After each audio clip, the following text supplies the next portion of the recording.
Oh my god, yes, hello, Rage Gaming, I'm Hollow, you're you, whatever. Did you see the massive stream Monster Hunter just had today? It was like 30 minutes of the devs just smashing us with new reveals, information, and answering so many of the questions we've had during the process of Rise. I don't know how at 5 main trailers and tons of interviews, other sources of information, are we still getting new details only weeks before the release of the game. Demo 2 is announced, and I expect Rage's video about Trailer 5 and the Demo 2 will actually be out by now, but just to say it, hey, my speculation video was in fact not doo-doo. I was right. Demo 2 is coming and it's days away. We can fight Magnamala ourselves before the release this Thursday on the 11th of March. Amazing. Now, with that said, there was a lot of information that we care about that wasn't included in that main trailer they released after the event finished. Information about the Rampage Quest and how that'll work, our basically new tower defense sim in Monster Hunter. And we have clear information on the village and hub quests, new online mechanics, and a bloody picture mode, and more. So let's just talk about it, shall we? Let's start with a new Rampage quest type, which was actually hinted from the very start of the Rise trailers and throughout all of them,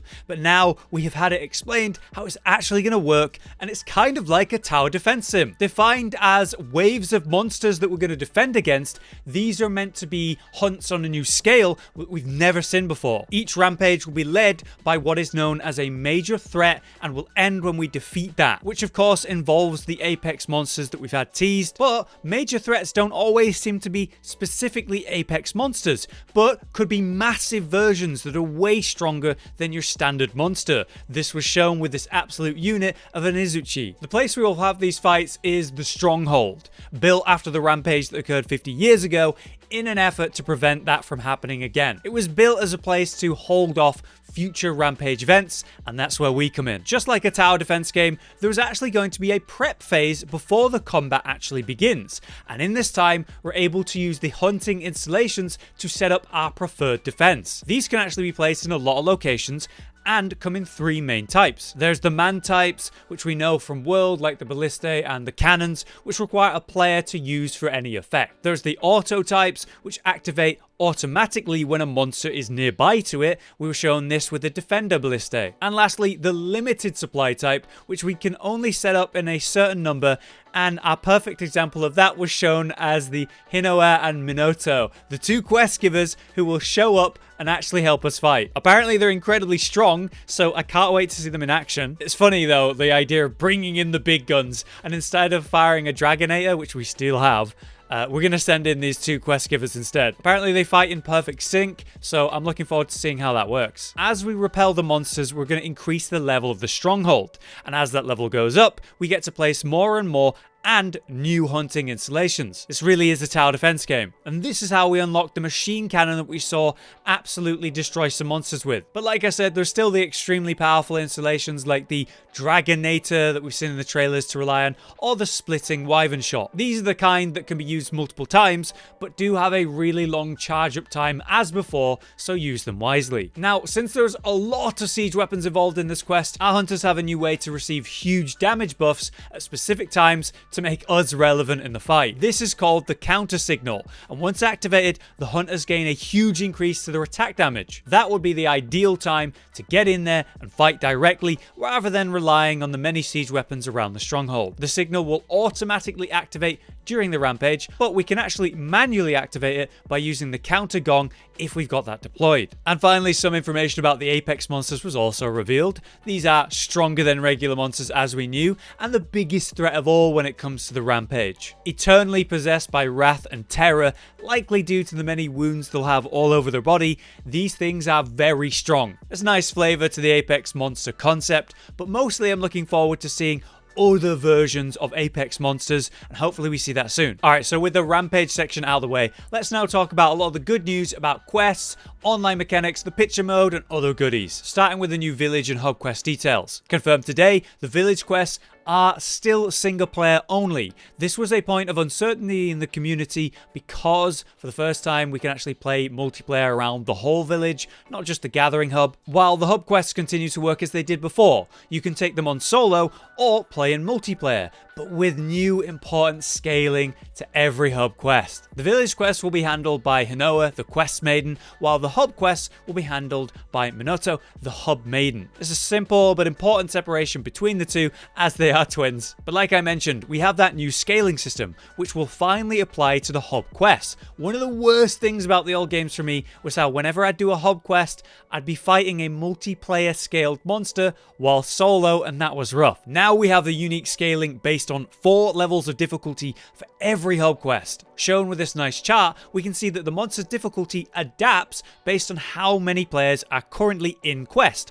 So yeah, it actually scales if someone joins midway through the hunt, or incredibly, it'll reduce the difficulty if someone DCs or leaves during the hunt as well, so that's brilliant news. It's such a good quality of life change for the handheld series of Monster Hunter. I'm really happy to see that. Now, as we also knew from the last trailer, key quests are shown specifically, finally, by the special red cross icon on the left of the quest. This allows us to see which quests must be completed before we progress to the next star level, and which quests are actually optional. This was a sorely needed feature in the previous gens of Monster Hunter, so it's nice to just have it there. But we had some details on the join requests to jump into an ongoing quest with other players. This is just like sending out an SOS flare in World.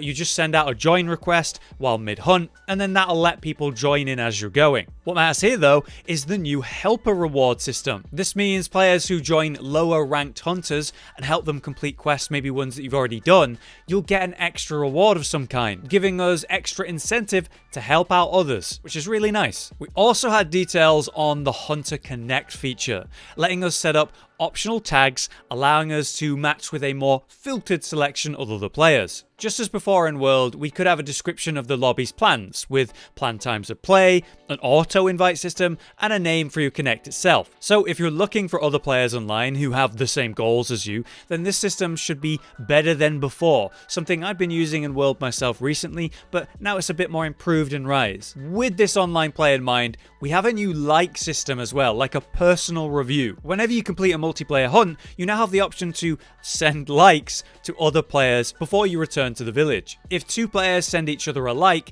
then they become mutuals, which then lets them find each other and join the other player's lobby really easily. So if you find players you like by online matchmaking, this will be an easy way to play with them again without needing their Nintendo ID. I'll be interested to see how this one works at launch though. It's a good idea. And now finally, the last feature I want to talk about, the new camera mode. As a new way to keep records of the creatures you find in Rise, learn new information about them, and of course, take fantastic pictures of monsters and most importantly yourself. I love picture modes in my games, and Rise clearly deserves appreciation for the detail that they've managed to capture in a Switch game. We can zoom in and out, adjust the composition, and if a monster or creature is centered in the frame, it'll tell you the name. Any picture we take can be viewed via the in-game album or in the main gallery of the Switch itself. Anything that has its name displayed in your picture will automatically be categorized, which is very nice. And we also have a way to take selfies.